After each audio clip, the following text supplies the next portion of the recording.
Persia, now called Iran, is a fascinating country.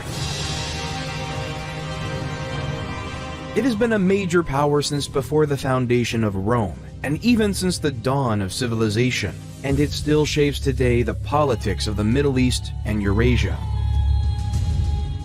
Right in the middle between Europe and Asia, it's been a major center of trade, learning, and cultural exchanges. It is also a remarkably durable center of power, always re-emerging no matter how many times it got invaded or conquered. This documentary will delve deep into where Persia comes from and what made it so successful and unique among the world's great civilizations.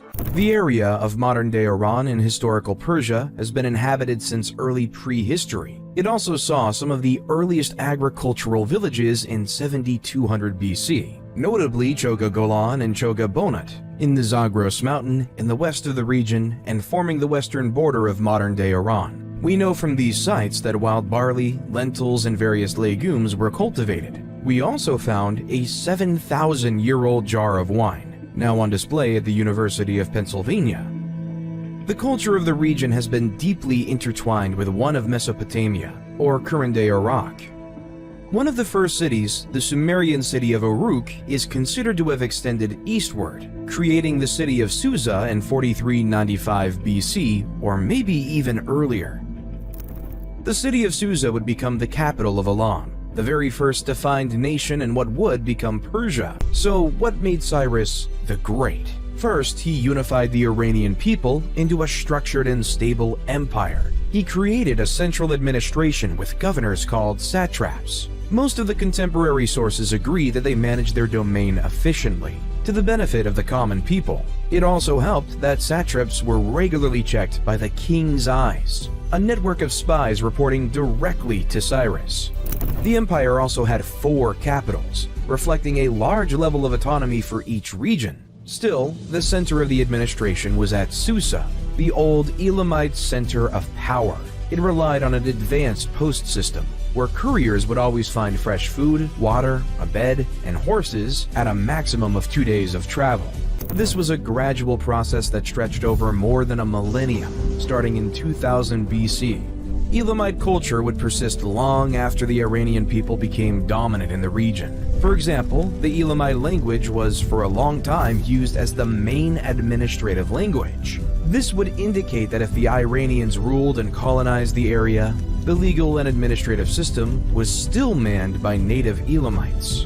One of these Iranian groups, the Medes, started to federate the region under the banner of the first real Iranian emperor, Deioces, who refined from 727 to 675 BC, according to Herodotus. To give you an idea, the highly embellished tales of the 300 Spartans fighting Persia were from Herodotus. One of the impressive features of the Persian Empire would be its effort to improve the conditions of the semi-arid region. After all, it receives only 124 millimeters of water per year. Notably, Darius the Great would create the Shashtar hydraulic system, a system of canals that would divert water from a river to the city of Shashtar, power multiple mills, creating a man-made cascade, and irrigating almost 100,000 acres of farmland and orchards. Because they tapped into the water tables, it would provide a small but steady water flow independent of the rain. The Khanate would also be immune from damage from war or flood, providing an extremely durable infrastructure to the inhabitant of the Persian Empire. Building a Khanate was a difficult task, as you needed the canal sloped downward to let the water flow, but not too steep, or water would start eroding the canal and collapse it. They also made a unique footprint on the landscape, as vertical tunnels were dug at regular intervals to give access to the workers during the construction and for maintenance. Another innovation was the yakshol, a dome of clay where Persians would pile up ice in winter to keep food cold the rest of the year.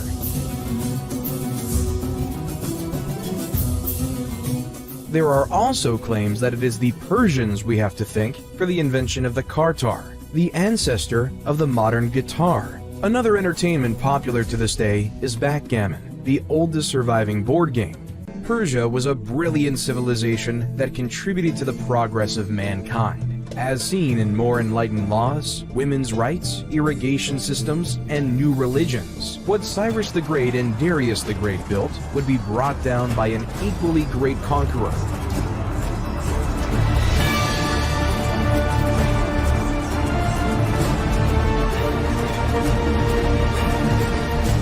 Macedonian Alexander the Great. Alexander was a great admirer of Cyrus. Reading from an early age Xenophon's Cyropedia, one key aspect Alexander took from Cyrus's biography was his heroism in battle. Alexander was the king of Macedonia, a kingdom at the northern fringes of the Greek world.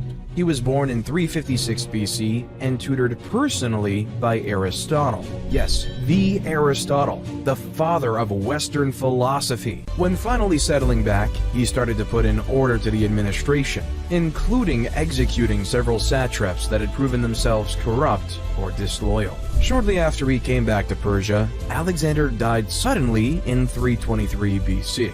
The likely cause was a fever caught in a nearby swamp. But of course, previous attempts and his position led to speculation about poisoning.